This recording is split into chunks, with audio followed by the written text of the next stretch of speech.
Hello, everyone, and welcome to the second lecture in the Hands on Large Language Models series. In the last lecture, we looked at several things, and mostly we looked at the history of language AI. So, last lecture can be effectively summarized in one figure. So, here is the figure which we looked at in the last lecture. We saw how the field of language AI is related to the field of natural language processing and how the research and discoveries in this field have gradually happened over a large period of time. We started by looking at the bags of words approach, uh, which let me just mark in a different color over here. Yeah, so we started looking at the bags of words approach. Then we looked at the word to vec. We saw that this had some limitations. It did not really capture long range dependencies and the meaning between different words. Then we looked at the attention mechanism. We saw that the attention mechanism itself was proposed in 2014, but in 2017, the transformers architecture was introduced. And after that, the field of NLP really split into two parts, I would say. One is in the BERT style models, and the second is GPT style models. When I say style models, I mean there are fundamental differences in the architecture of BERT and GPT. BERT models are typically encoder only, and GPT models are typically decoder only. We'll look at the intuitive understanding between encoder and decoder also in today's lecture. Then we looked at different variations of GPT and BERT, such as GPT-2, GPT-3. Now we have GPT-4, and BERT is still BERT, Roberta, T5, etc. In today's lecture, our main aim is to look at two types of models, and that is representation models on one hand, that's the first category, and the second category is generative models. Both of these type of models still come under the field of language AI or natural language processing itself, but it's these are fundamentally different models, and it's very important for us to be aware of the differences between the two. The second goal which we have today is that we'll be looking at how LLMs have evolved. What are the different types of LLMs, open source versus closed source LLMs, encoder versus decoder, etc. And how is the whole large language model ecosystem evolving? And for that, it will be very useful to look at this evolutionary tree. So, first, let's focus on the first goal of this lecture, which is understanding the difference between representation models versus generative models. So, let me take an example. Let's say you are accessing Instagram and you are scrolling through the feed and suddenly you see an ad about fitness. Can you try to think how this ad comes here? Probably what is happening is that the Instagram algorithm has figured out that uh, your based on your watch history before, based on what you're clicking, based on what you're interacting with, there is some sort of an embedding which it has created for your profile. So let's say you are a username, and based on many parameters such as what you watch, what you like, what you interact with, an embedding has been created, and this embedding can even be in a vector with a higher dimensional space. And based on this embedding, what you have been recommended is the fitness ad. So imagine a higher dimensional vector space in which there are different embeddings for different people, right? So let's say there is a group of people who lie here, a group of people who lie here, a group of people who lie here. I'm projecting the higher dimension into a lower dimensional space here just for the sake of clarity. Now let's say all of the people who lie here are shown the ads on fitness. All of the people here are shown the ads of, let's say, cooking recipes. All the people here are, let's say, shown the ads of cats or shown more posts of cats or dogs. Okay, so let's say you encounter this fitness ad. The way you get this ad is that based on all of this information, based and which is textual information, right? Because you have your name, you have what you're liking, you have what you're interacting with. That's basically all the information which the model is taking, and based on that it is essentially creating an embedding. This process is called as encoding, or it's the simplest way to think about encoding, and this is usually what encoder only models are doing. Another example of this is on Facebook, right? Let's say there are several comments and Facebook. So let's say this comment number 1, comment number 2, comment number 3, comment number 4, and comment number 5. Now let's say Facebook wants to delete hate speech. So it will detect which of these are hate speech and it will delete this. It will detect this as hate speech and it will delete this. How is it detecting that it's hate speech? This text is probably taken and converted it into an embedding. And similar to what we have shown here, maybe classification is made that it's a hate speech or not a hate speech. This is also a classic example of an encoder where tasks are taken and they are converted into embeddings. And that embedding can lead to several practical advantages such as classifying speech between hate and not hate, displaying ads, etc. So that's the main function of encoders or encoder only models. They mainly focus on representing a language by creating embeddings. And that has a large number of applications such as classification, clustering, semantic search, etc. We already saw an example of clustering over here. Classification also we saw an example, hate versus not hate. So the BERT model, which is which we learnt about in the previous lecture, that is an example of an encoder only model. It's first pre-trained on a large data set such as Wikipedia, and then it's used for a wide range of tasks such as classification, entity recognition, paraphrase identification, etc. So that's the first type of model. These are also called representation models because their main aim is to focus on representing language. And when you represent language, you can use it to do various tasks such as emotion recognition, text, let's say summarization, or rather, I would say clustering of text into different groups or different buckets, classification of text, etc. In the representation models, new things are not generated, or new text is not generally generated, or new images are not generated from text. That's what happens in generative models. In generative models, the main focus is on generating text. They're typically not trained to generate embeddings as what we saw, but their main purpose is to generate new text. And that's the main purpose of a decoder. So let's say this same fitness, this image which you have been shown, right? If it needs a caption, that needs a decoder to convert that image into text. So whenever you have tasks of generating new text, that is the role of a decoder, and decoder only models can be used to do that, such as GPT or generative models.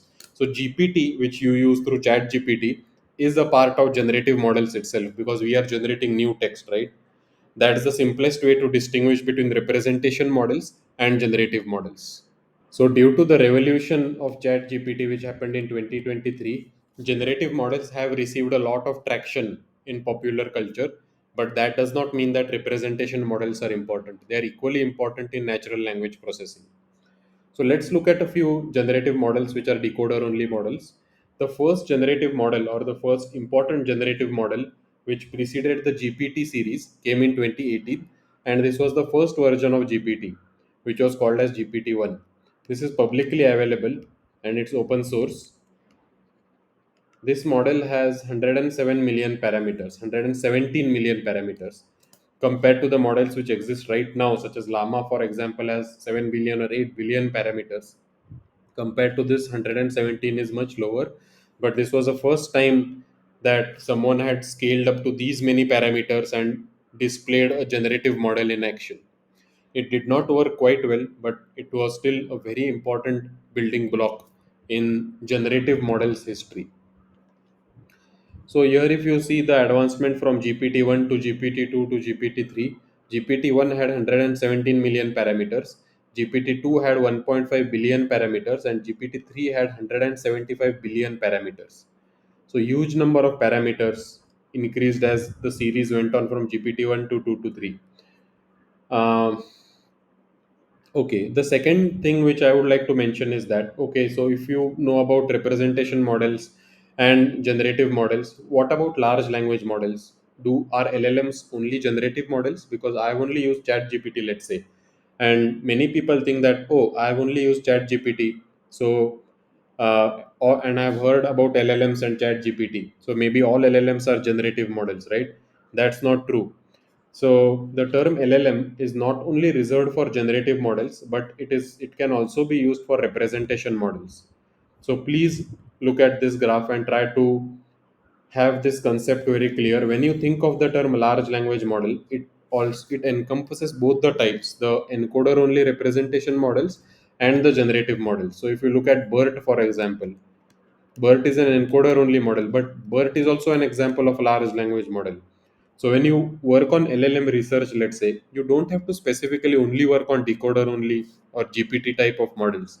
You can also work on BERT, which is encoder only, but still comes under the category of large language models. The reason I'm explaining these terminologies to you in so much detail is that I want all of us to be on the same page when we start the practical applications. I have known that there are so many misconceptions in large language models, what the term really represents, that I wanted to clarify all of this before we actually start the hands on demonstrations. So, in common terms, only decoder only models are commonly referred to as large language models. But please note that encoder only models also come under the category of LLM. Right now, one thing which I would like to mention is that when large language models are trained, they are only trained to predict the next token. So, let's say you're given a particular sentence, and LLM is trained to predict the next token in the sentence. But the real revolution or the true powers happened when large language models such as GPT were trained as a chatbot. So generally what happens is, let's say if you want to develop a GPT-3, right? You have the first stage of pre-training the model, where you pre-train the model to predict the next word. So given a set of words, the model becomes great at predicting the next word. But it turns out that just with pre-training, the model is not very good at following instructions. So if you are an airline company who wants to make a chatbot, and if the customer asks that what are the timings at which this plane is usually available, or what is the refund policy, what is the cancellation policy, provide me this. So just pre-training is not good at following instructions. So you do need to have a second stage here, and that second stage is called as fine-tuning. It's the fine-tuning process where you take the pre-trained model and fine-tune it or train the model again on specific data set, such as the airline data or what you want the actual answers to be by your chatbot. So that process is called as instruction fine-tuning. And instruction fine tuning really helped these decoder only models such as the GPT models to act like chatbots. And that led to the full revolution. If the model just predicted the next token, that's not cool, right? But what's pretty cool is if the model acts as a chatbot, then airlines can integrate it, restaurants can integrate it. Essentially, all the companies who need a chatbot can integrate large language models. Okay. And then 2023 is called as the year of generative AI because although GPT models were being developed since before, so if you look at this figure over here, which we looked at in the previous lecture, GPT started coming out after 2018, 2019, 2020 itself. But the reason 2023 is called as the year of generative AI is this is when ChatGPT was released. ChatGPT is the product which is based on a large language model which was GPT 3.5. So that's the power of products. When people released all these papers, it did not lead to that much of a revolution. But when suddenly it became a product, millions of people downloaded it. In fact, 100 million active users in 2 months. That's when the revolution really started. All right. So let's come to this stage right now. Yeah. So ChatGPT is the product which is powered by GPT 3.5 large language model. It's important to know the distinction between ChatGPT and GPT 3.5. ChatGPT is the name of a product. So that's the difference between ChatGPT and GPT 3.5. ChatGPT is the name of a product and GPT 3.5 is the name of the large language model on which this product was initially based. Now we also have versions such as GPT-4, etc., and GPT 4.5 or 5 might come next year. Let's wait for that.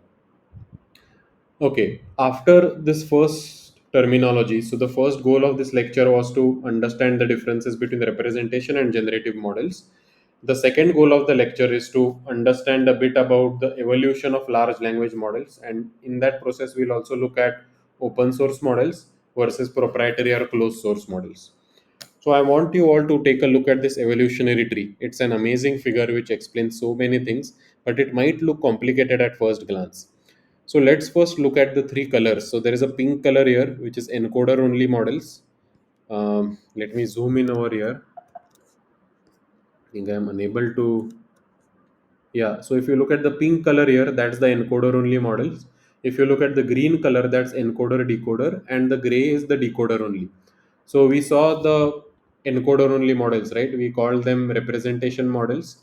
That's shown in the pink color over here. So since 2018, if you look since 2018, 2019, 2020, that's when all of the models which were developed were pretty much encoder only models, such as BERT. But if you see since 2021, 2022, and 2023, there is not too many new models in the pink or the red space. Most of the models are in the gray space, which are the decoder only architectures. And the reason I believe the gray space or the gray line here is much more, the gray tree has so many more new large language models, right? Versus the pink tree does not have any after 2021, is because decoder only models traditionally are directly linked to applications. If you want to generate new text, you need a decoder only model. If you want a code analyzer and if you want a textual summary of that, you need a decoder only model. So there has been huge competition among companies also in building these decoder only models. If you look at encoder only models, BERT, so if you look at Roberta and BERT and see the symbol associated with it, Meta, and with BERT it's Google. So Google and Meta have been leading in this space mostly. For DBERTA, there's Microsoft. For Electra, Stanford University. But if you look at the gray line over here, GPT-1 came out in around 2018 mid, then GPT-2 came out after 2019, GPT-3 came out in the middle of 2020. Then after that, if you look at the OpenAI symbol, here if you see at the top, after in the mid 2023, GPT-4 also came out. Then there's Google here who released Bard in the middle of 2023 and several other models such as Lambda, Palm, Minerva, Flan Palm, etc. All of these are good models. Then there is another company called Anthropic. You must have heard of Claude. So Claude is that LLM released by Anthropic. It's also a very big player in large language model space. There is also AI 21 Labs, also a big player in this space. Meta, of course, is there. So if you look at Meta, look at the Llama models. Those are the ones which have become very popular now. So that's the first thing to recognize after 2020, after 2021, I would say there has been a huge predominance or huge focus given on developing decoder only models more than encoder only models. The second thing which I want you all to look at is the filled rectangles versus the non-filled. So let me zoom in over here a bit. So if you look at this, the field would be open source and the hollow would be closed source. So take a look at the all of these ones over here in the pink. They are all filled rectangles, right? These are filled pink colors, which means they are open source models. What that means is that all the models which are open source, their parameters, their architecture is publicly available to everyone who can recreate that same model on their laptop and then repurpose it, change the parameters, or retrain it again for different applications. That means open source. Whereas if you look at GPT-4, if you look at GPT-4, this is hollow, which means that it's closed source. If you look at Chat GPT, it's hollow. If you look at GPT-3, it's hollow, which means that OpenAI has not publicly released the weights nor released the entire architecture of GPT-3 and GPT-4. And probably because it's also monetarily and revenue driven, if they share all these weights publicly, anyone can replicate it. Then if you look at GPT-1 and GPT-2, they are in filled color, which means that the weights were released publicly by OpenAI. Now here I want to point out two players which are very active in the open source community. One is of course Meta. So if you look at all the large language models released by Meta, they are in filled color, which means that they are all open source. Even here Llama is open source, OptaML is open source, Galactica is open source. Google, if you see, Google, many models released by Google are closed source. So they don't usually release too many weights of the models. But T5, if you see over here, that's open source. The second player, which is very active, has this symbol of hugging smiley, and that is the company Hugging Face.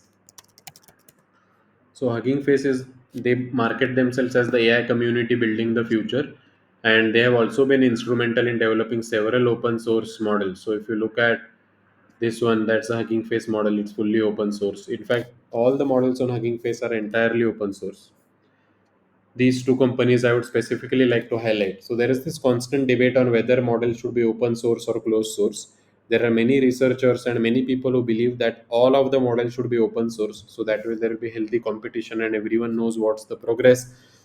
They fear that if models are kept closed source, then some companies like OpenAI may develop monopoly, and that might lead to a world which is not equitable, and a world in which maybe only the rich people, let's say, have more access. So in a more equitable world, people say that open source is the way to go. I'm on the side of the open source community, because during my PhD I really was introduced to the open source culture and I love the culture. I think it leads to faster development and overall for the betterment of all the people using AI and the whole world. I think going the open source route would be better, because it will promote healthy competition, faster development, and it would prevent monopolies from arising. Um, okay, so this is the figure which explains about two things. First is the encoder versus encoder decoder versus decoder only. Then second is open source versus closed source. I also explained a bit about the companies. And if you look at this figure, here are all of the leading companies in this space: Google, Meta, OpenAI, Hugging Face, Microsoft, Cohere, Anthropic, etc. Hugging Face. So if you look at Meta, all of them have this. They have seven large language models, all of them in brown color, which means all the models released by Meta are open source. If you look at Google, seven LLMs are closed source, eight are open source. If you look at OpenAI, two models which they released, and that GPT-1 and GPT-2, they are open source, but all the remaining five are closed source. Whereas if you see Hugging Face, for example, all five models which they have released is open source. So the reason I wanted to show you this figure is that it gives us an understanding of where we are in large language models. After 2024, there might be several new models which might come out in 2025, most notably GPT 4.5 or GPT-5. So let's hope to see several new models in this space. So this figure has also become a bit old. I'm sure many new models have come up which need to be added to this list. Okay, great. So from that figure, we learned a bit about closed source versus open source LLMs. And here also is a list of open source versus closed source models. All the models in the brown here, they are open source, and all the models in the blue here are closed source. So if you see Llama, as we saw, Metas, they are open source. MPT, Falcon, Llama 2, Quen, Mistral, all of these are open source. Fire 2. Whereas if you see Chat GPT, GPT-4, Bard, Palm 2, Claude 2, which is Anthropic's model, Grok, Gemini, they are all closed source models. The second thing which I want to talk about is this first L in large language models. What does this large really mean? How many parameters should it have? So this is again a gray area. There is no specific answer to the question that how large is large. Generally, I would say more than 100 million parameters counts as large, but there is no formal definition. A new field is also being introduced that's called small language models.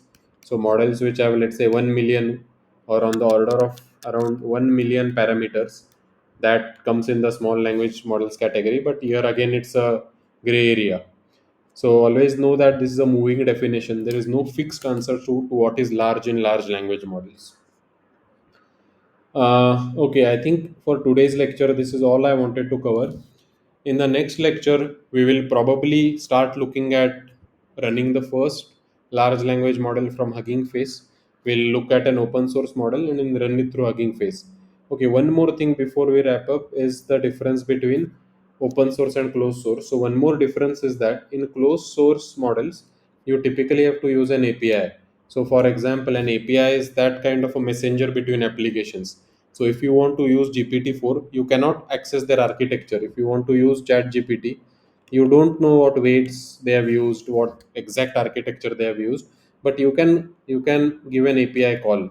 So you can, let's say, if this is your application, you can send a messenger or an API to go to Chat GPT.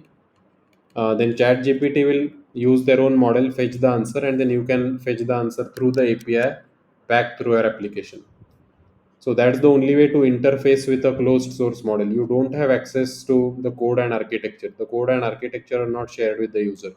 Of course, this has so many limitations if you are a researcher who wants to tweak things, if you would like to play around with the architecture a bit. On the other hand, open source models can be directly used by the user. So you can run it on your computer, you can run it on cloud, you can tweak the architecture, you can tweak the code, etc. They share everything with you. So if you want to use Llama, let's say that's an open source model, you can run Llama on your PC through something called OLama, and you can also run it on Google Colab. So let me show you Olama. Here is Olama, and it's actually an awesome app for running large language models on your PC. But of course, you can also run it using Google Colab. So all the models. So from Hugging Face, what you can do is that Hugging Face has all the models. So if you want to run, let's say Llama, you can download that particular model into Google Colab and then run the code. If you want to run a Phi 2 model or a Phi 3 model, that also you can do. You can download the model from Hugging Face onto Google Colab and run the code. So this is the difference between how to interface with LLMs through an closed source model versus through an open source model. So what we'll be doing with the in the next lecture is that we'll generate our first text. We will download a model, download an open source large language model from from Hugging Face, and then we will download it into Google Colab, and then we'll ask a query, and then we will generate the answer. We'll be using one of the models from over here. In specifically, let me show you the model which we'll be using. We'll be using Phi 2 model from Microsoft. It's a small language model. Actually, let me check if that's the one which we'll be using or something else. Yeah, it's actually Phi 3. So it's the Phi 3 model which we'll be using in the next lecture, and we will